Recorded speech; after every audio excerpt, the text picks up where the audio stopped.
മഹാനായ അബൂബക്കർ സിദ്ദീഖ് റളിയല്ലാഹു അൻഹു, നിങ്ങൾ ചിന്തിച്ചു നോക്കൂ, ആയത്തോതി കൊടുക്കുകയാണ്. അബൂബക്കർ സിദ്ദീഖ് റളിയല്ലാഹു അൻഹുവിന്റെ മുഖത്ത് നോക്കിയിട്ട് പിഴച്ച കക്ഷികള് അള്ളാന്റെ ആയത്തിന് ഇല്ലാത്ത അർത്ഥം വെച്ചിട്ട് സകാത്ത് ഒഴിവാകാൻ മസ്അല അന്വേഷിക്കുന്ന ഈ നിലക്കുള്ള വിഘടിതന്മാർ, ഇബ്ലീസിന്റെ ഉദ്ഘാടനം അവിടെ തുടങ്ങി. അള്ളാന്റെ ആയത്തുമ്മലുള്ള കളി തീർന്നില്ല.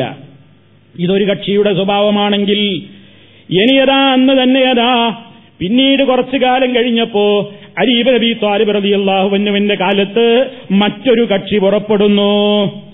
ആ കാലത്ത് അവിടെ മുസ്ലിമീങ്ങൾക്കിടയിൽ തന്നെ ചെറിയ ചില സംഘടനകൾ ഉണ്ടായി. ജമൽ യുദ്ധമുണ്ടായി, സിഫീൻ യുദ്ധമുണ്ടായി.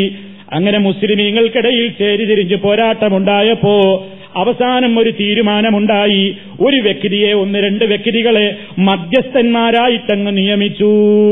ആ മധ്യസ്ഥന്മാര് വിഷയം പഠിക്കട്ടെ, എന്നിട്ട് അവരെന്താണ് തീരുമാനിക്കുന്നതെങ്കിൽ ആ തീരുമാനത്തിനനുസരിച്ചുകൊണ്ട് നമുക്ക് മസ്ലഹത്താവാം എന്ന തീരുമാനം മുസ്ലിം കക്ഷികളെടുത്ത് രണ്ട് മധ്യസ്ഥന്മാരെ നിശ്ചയിക്കുകയും ചെയ്തു. നിങ്ങൾ ശരിക്കും മനസ്സിലാക്കണം ചരിത്രം. യുദ്ധത്തിൽ മസ്ലഹത്തുണ്ടാക്കാൻ മധ്യസ്ഥന്മാരെ നിശ്ചയിച്ചു. രണ്ട് ഗ്രൂപ്പിലെയും മുസ്ലിമീങ്ങൾ മധ്യസ്ഥന്മാരെ സമ്മതിച്ചു. അങ്ങനെ മധ്യസ്ഥന്മാരെ നിയമിച്ചപ്പോഴതാ അലി റളിയല്ലാഹു അൻഹുവിന്റെ കക്ഷിയിൽപ്പെട്ട ഒരു കൂട്ടരതാ വിഘടിച്ചുകൊണ്ട് വിഘടിതന്മാരായി പുറത്തു പോകുന്നു. അവരാണ് ചരിത്രത്തിൽ ഖവാരിജുകൾ എന്നറിയപ്പെട്ടത്.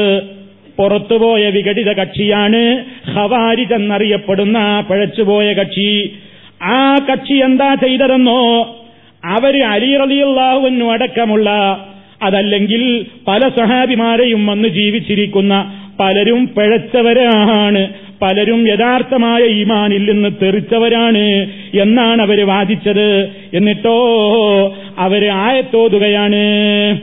അലി പഴച്ചു, എല്ലാരും പഴച്ചു. ഖവാരിജിന് എന്താ ആയത്ത്?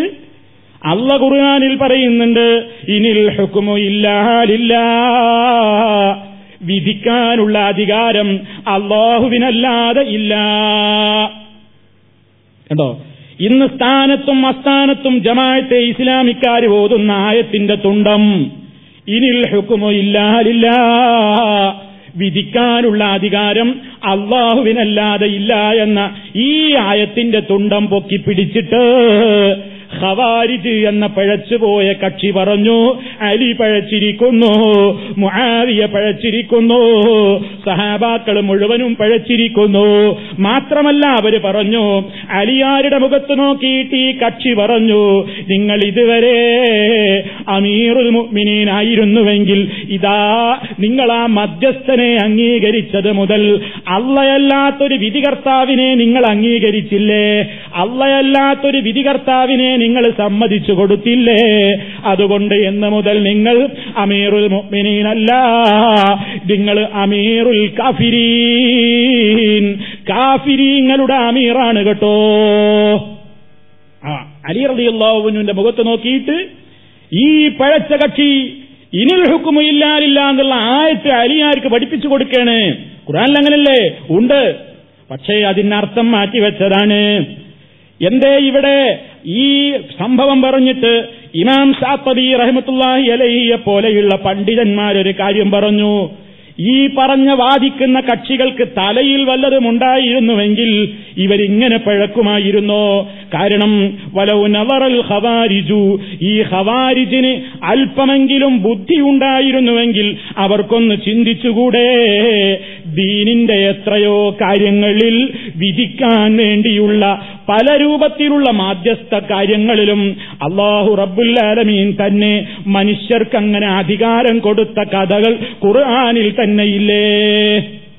മനസ്സിലാകുന്നുണ്ടോ? നിങ്ങൾ ചിന്തിക്കൂ. നിങ്ങൾ പല കാര്യങ്ങളിലും വിധികർത്താക്കളായി മധ്യസ്ഥന്മാർ നിശ്ചയിക്കാൻ അനുവാദമുള്ളതായി ഖുർആനിൽ തന്നെയും ഉള്ളതായി ഈ പിഴച്ച കക്ഷി ഇതുവരെ ചിന്തിച്ചിട്ടില്ലേ എന്നാണ് മഹാന്മാര് ചോദിക്കുന്നത്.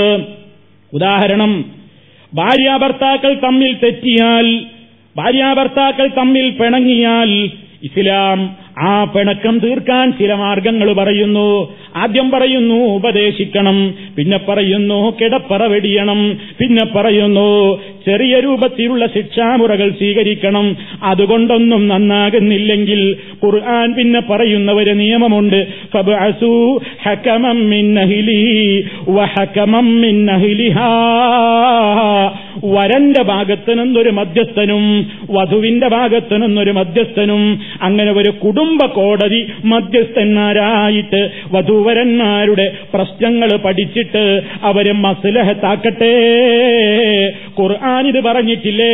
ഇവന്മാരുടെ ഭാഷ അനുസരിച്ച് അതും കാഫിറായി പോകുന്ന പരിപാടിയാവില്ലേ? ഇതുപോലെയല്ലേ മുസ്ലിമീങ്ങളുടെ രണ്ട് കക്ഷികൾക്കിടയിൽ ഇങ്ങനെ ഒരു പ്രത്യേക അഭിപ്രായ വ്യത്യാസമുള്ള വന്നേരത്ത് അവർക്കിടയിൽ മധ്യസ്ഥം പറയാൻ വേണ്ടി ഒന്നോ രണ്ടോ ആളുകളെ വിധികർത്താക്കളായി സ്വീകരിച്ചുവെങ്കിൽ അതുകൊണ്ടെങ്ങനെ കാഫിറായി പോകും? ഇതുവർക്ക് ചിന്തിച്ചുകൂടെ? ഇത്ര മണ്ടല്ലാത്ത കക്ഷിയായി പോയല്ലോ ഇവര് എന്ന് ഈ ഖവാരിജുകളുടെ ചെയ്തിയെ സംബന്ധിച്ച് പണ്ഡിതലോകം പിന്നീട് ശക്തമായി വിമർശിച്ചിട്ടുണ്ട്. അപ്പൊ നോക്കൂ നിങ്ങൾ, ഇനിൽ ഹുക്മു ഇല്ലാ ലില്ലാഹ്, വിധിക്കാൻ അധികാരം അല്ലാഹ്ക്ക് മാത്രമാണ് ഖുർആൻ പറയുമ്പോ പിന്നെ എങ്ങനെയാ ഇവര് വിധിക്കാൻ? അതാ ചോദ്യം. വിധിക്കാനുള്ള അധികാരം അല്ലാഹ്ക്ക് മാത്രമാണ് ഖുർആൻ പറയുമ്പോ പിന്നെങ്ങനെയാ ഇവര് വിധിക്കുക? അപ്പൊ പിന്നെ അത് ശരിയായ പരിപാടിയല്ല, ഇസ്ലാം നൗട്ടാകുന്ന സമ്പ്രദായമാണ്. അങ്ങനെ അലിയാർക്ക് ആയത്തോതി കൊടുക്കണമെന്ന് ഇനിൽ ഹുക്മു ഇല്ലാ ലില്ലാഹ് അലി നിങ്ങൾ പഠിച്ചിട്ടില്ലേ, മുആവിയ നിങ്ങൾ പഠിച്ചിട്ടില്ലേ എന്ന് ചോദിച്ചിട്ട് അവരെ ഇസ്ലാം എന്ന് പുറത്താക്കാൻ വേണ്ടി ആയത്തോതുന്നു ഈ ഖവാരിജ് എന്ന കമ്പനി.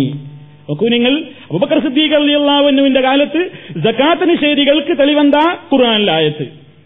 അലി റളിയല്ലാഹു അൻഹു, മുആവിയ റളിയല്ലാഹു അൻഹു അടക്കമുള്ള സ്വഹാബത്തൊക്കെ ഇസ്ലാം എന്ന് പുറത്താന്ന് പറയുന്ന പഴച്ച കക്ഷികൾക്കുള്ള തെളിവെന്താ? ഇനിൽ ഹുക്മു ഇല്ലാ ലില്ലാഹ് ആയത്ത്. എല്ലാവരും ഇങ്ങനെ ആയത്തോതിയാൽ മാത്രമല്ല വേറൊരു കമ്പനിയും ഇതേ ആയത്തോതി. അവരെന്തിനാ തെളിവാക്കിയത്? ഖുർആൻ മാത്രമേ സ്വീകരിക്കാൻ പാടുള്ളൂ, ഹദീസ് സ്വീകരിക്കാനേ പാടില്ല. ഖുർആൻ മാത്രമുള്ളൂ സ്വീകരിക്കാൻ പറ്റുക.